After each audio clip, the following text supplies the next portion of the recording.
What's going on, guys? Your boy Amazing. We're back with another video, and in today's video, guys, me going over my thoughts on the Ratatoskr Demonic Beast battle and showcasing to you guys the floor 1 and the mechanics of the fight. Now, I have not been able to beat it yet, guys. I've done my testing and I don't have enough characters leveled on my free-to-play account to actually beat it yet.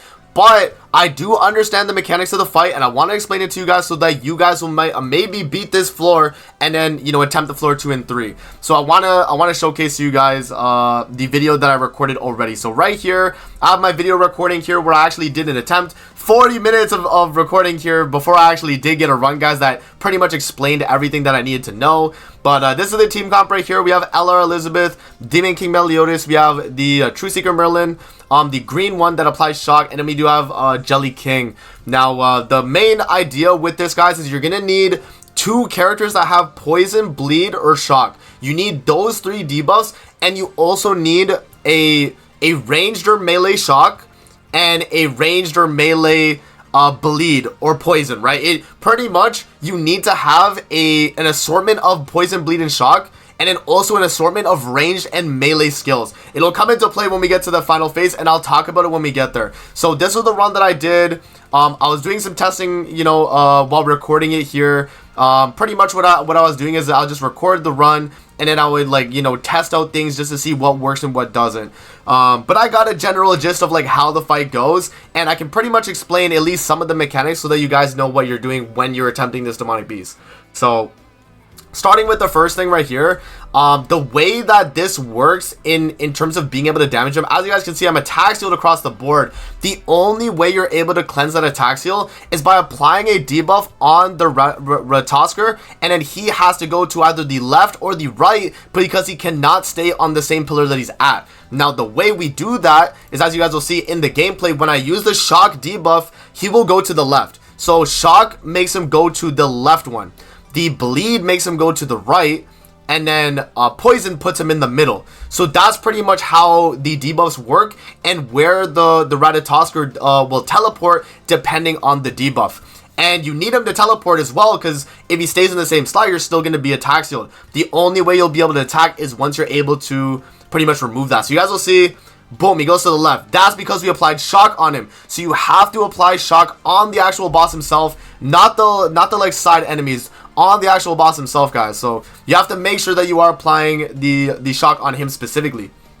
So that is very, very important. And then yeah, so now that he's on the left side, I can't do shock again. I have to do a bleed or a poison. So I could either, you know, so on this turn right here, I could either go with King and do poison into the middle enemy, or I could do a AoE weak point, which, remember that whenever King does an AoE, if you have his relic, it applies bleed, so he would go to the right because we're going to apply bleed on the boss. So you guys will see here, I think I go for the bleed though. Yeah, so I go for the AoE weak point. And then, yeah, I was pushing up ultimate for Liz, so I think I do the double attack with Liz, and I do the single target with Melly as well. I think that was the play that I went with here. So I was like, yeah, we're going to apply the debuff, and I think that was fine. Okay, no, so I just waste the poison card. Yeah, so right here, as you guys will see, we apply the AoE, and as you will see here on the actual beast himself, he has bleed now. So you guys can see he has bleed, and now because he has a debuff that's not shock, but it's bleed, he will actually teleport to the right pillar right there. You guys can see I'm circling it on my actual game. That was me when I was doing the run. I was circling it, explaining it to the people in the VC that I had, Davo and Derpy. So right here, you guys will see. So he goes for the AoE. He starts to deal a little bit of damage, right? And right here, this is a hindrance of my account. I just don't have Merlin leveled, guys. It's unfortunate. I can't level the character. Unfortunately, my free-to-play has to just not have her leveled right now. But maybe in the future, right? Right now, I can't spend the resources. I just want to, you know, go through and explain as much as I can for the fight itself, guys. So right here, now you just want to go for the kill on the Ratatoskr. So I had a lot of really good damaging cards here. I was like, okay, we could definitely go for the kill. And yeah, no, so the idea was here that because he's around 50% HP, again, we want to apply shock just in case, because he has to go to the left, right? We have to apply him on the left. Going with the shock would move him to the left. Remember that poison puts him in the middle, and then bleed would put him to the right, but he's already on the right, so the bleed is useless. So we have to go with shock. So yeah, right there, I do the shock AoE, and then I think I just go for damage here. Yeah, so I go for Liz to get her ultimate. I think we rip Melly AoE, yeah. And then we do, I think, Melly single target follow-up, I think. Or I do the other Melly AoE, yeah.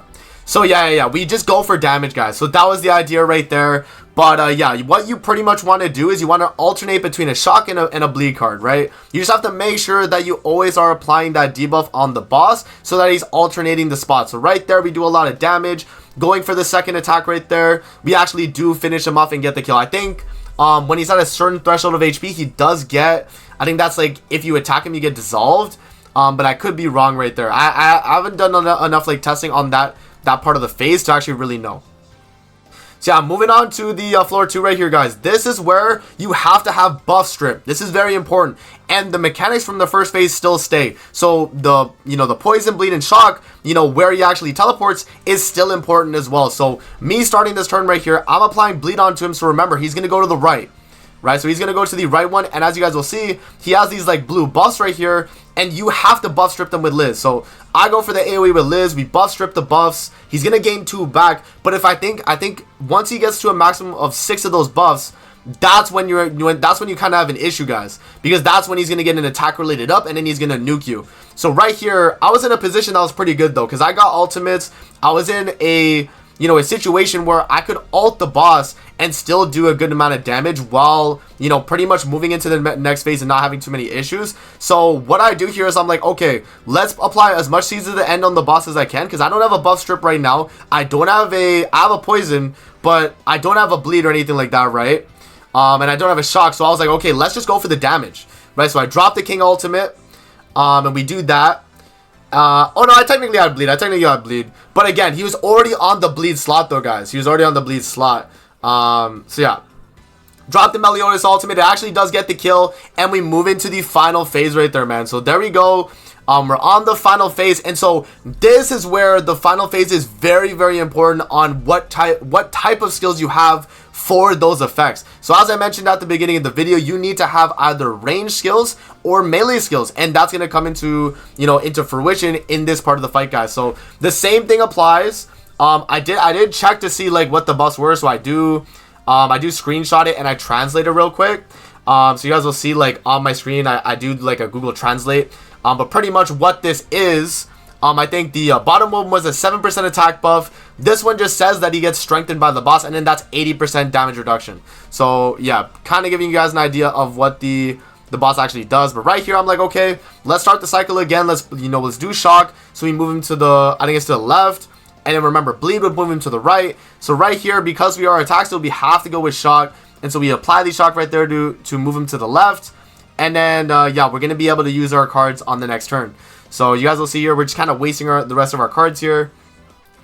And yeah, we should be in a pretty good position though from this point, right? So right there, he's going to go to the left.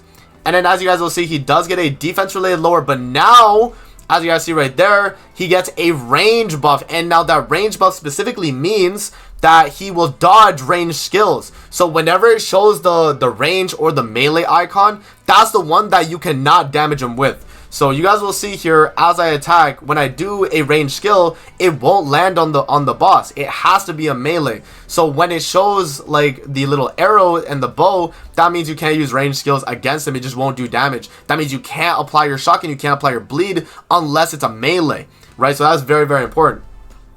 Yeah, so right here, I think I checked the buffs again. Yeah, so I checked to translate this. I just wanted to confirm, but yeah, the left one was evade. So this is evade range or evade melee skills, right? So that was pretty important. And then I think the other buffs, I think this one was still attacking and that was damage reduction. It was just that one that I was mainly like curious to see about, right? So that's what I was kind of like looking to see what was the effect. But yeah. So right here, I go for the King attack card, which is poison. But I realized that it's ranged though. So I noticed that King's single target is ranged. So I was like, damn, I gotta use the bleed AoE. Remember, we do have weak point. Weak point does count as AoE and it's melee. So we can, we're pretty much able to use that skill and we're fine. And so right here, I go for the Liz ultimate. Follow up with the Liz attack card right there to get our ultimate back. And yeah, guys, you'll see that we are able to damage him because it's a melee. So we just can't damage him with range. So you'll see Liz patiences, right? Liz completely patiences the boss because we're not able to use range skills against him. So bear that in mind, guys. Alrighty. So now he's going to go to the other side and look at the buff is going to change now. So you guys can see now, it's on melee, so that means we have to use range skills. So now we got to go back to using my shot card. So that's pretty much kind of the way the fight works, guys. That is the idea of the fight. Now, this is where I did lose in the fight. So I pretty much have explained the mechanics though for you guys. So if any of you guys are attempting this on JP, give it a try, man. I'll definitely be attempting this on my global next week. But right now, my JP, I just can't level up characters. I can't right now, guys, unfortunately. But once I am able to do that though, then we'll definitely do some attempts. So yeah, right there he did heal up. And I'm just not able to damage him with melees right here, guys. So right here, you guys will see I go for the shock regardless. And then, yeah, so I made sure to translate that, but it was melee. And then, yeah, so I'll show you guys when I attack here. When I go for the melee single target, look, it completely patiences because he has that buff. So you have to always use the opposite. It has to be ranged, or you have to use range when it shows the melee one. And then when it has the ranged one, you have to do the melee, right? That's kind of the idea of what you got to go for. So, yeah, guys, that is pretty much the, like, not like first impressions, but, like, pretty much the explanation for at least first floor of Ratatoskr. Give it a try, guys, if you have this team. Definitely let me know how you guys do on it. But at this point in the fight, I couldn't really do anything because I ran out of cards that kept me in that slot, guys. And then, yeah, from this point on in the fight, I couldn't really do anything and I got kind of screwed. So you guys will see here that we do. Unfortunately, we get attack sealed again. And then I die and I realized that was pretty much GG for the run. But yeah, man, that is pretty much the TLDR though, guys, on how you want to go about the floor 1 right there. So let me know what you guys think in the comment section below. Hopefully this video is helpful. Again, this is all, like, you know, preliminary information. I don't know exactly if what I'm saying is completely correct, but this is just based off of what I've done when actually testing out the team in the actual fight and going about the fight on my own, guys. So there you guys go, man. That's going to be it for the video. I hope you guys did enjoy, and we'll see you guys on the next video, man. Peace out. Have a great rest of your day, guys. See you later, man.